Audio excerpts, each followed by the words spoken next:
All right, this video is about double stroke rolls. I see a lot of drummers kind of struggling with double stroke rolls, and I can tell you I have definitely struggled with double stroke rolls in the past. So, this is my technique, my approach, a little bit of my methodology behind how to learn double stroke rolls and how to practice them. So, the main thing is it's kind of like a two-part thing. The first part is the throw, the second part is the grab. And the first part is essentially just making a handshake and then grabbing the stick. So this is the first part. You kind of just want the stick to land in your hand like this.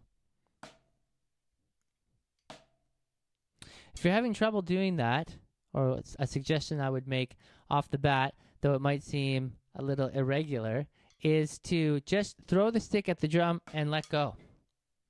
Don't even worry about making the handshake at first. Just get used to letting go of the stick. Another thing that a lot of drummers do is hold the sticks pretty tightly. So learning to just let go of the stick completely can eventually help you, because then once you start to kind of slightly put your hand more and more around the stick, you'll grab the stick with just the right muscles. And then once you kind of have that figured out, then you're on to the next step, which is to grab the stick like this. The main point there is not to try and hit the drum. Okay? Something that I see a lot of people do is go like this and engage their wrist. So they use their wrist and all of a sudden the stick is stuck into the drum. Okay? So if you're finding that the stick is hitting the drum and getting stuck there, chances are either you have your hand too low, or you're dipping your wrist. So sometimes you might have your arm at the right height, but when you get here, you actually go down below the midpoint and hit the drum like this. And that's from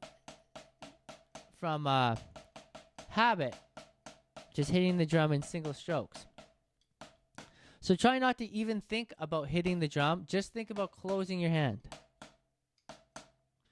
The other thing is that the second hit should be the stronger of the two. So you don't need to make the first hit strong. Another thing that I see drummers do is use their forearm and then their wrist. And then they end up like this. Okay. The third thing that I see drummers do a lot of is combining the first and the second step together along with the arm and the wrist problems. So rather than just playing like this and then closing their hand and isolating the two different parts, they lift the arm and throw the stick and then push down with their wrist. And it can be super frustrating. Okay? So what you really want to do is start slow. Start with just opening the hand. Once you start to have opening the hand together, and you're going to lose drumsticks just like that, make sure you have this second stage. Okay?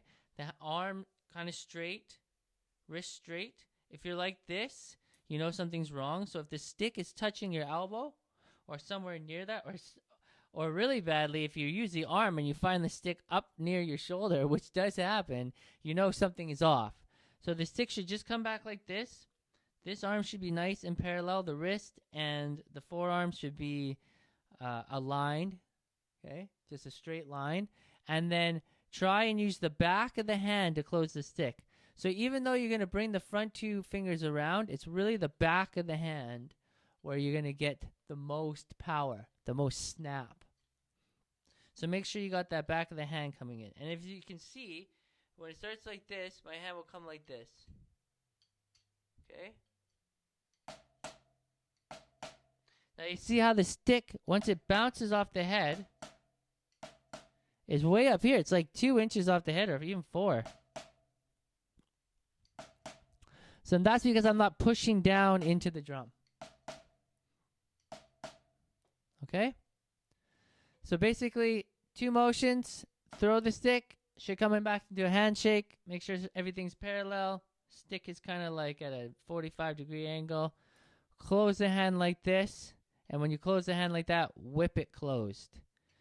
First hit should just be like just chucking the stick at the drum. No force. Second hit is where you get the snap. You get a little bit of an accent. Make sure there's a little bit of an accent on the first hit, or you'll get this kudung kudung kudung kudung kudung kind of sound. All right? So that's the my double stroke method, and this is the inside track. Cheers.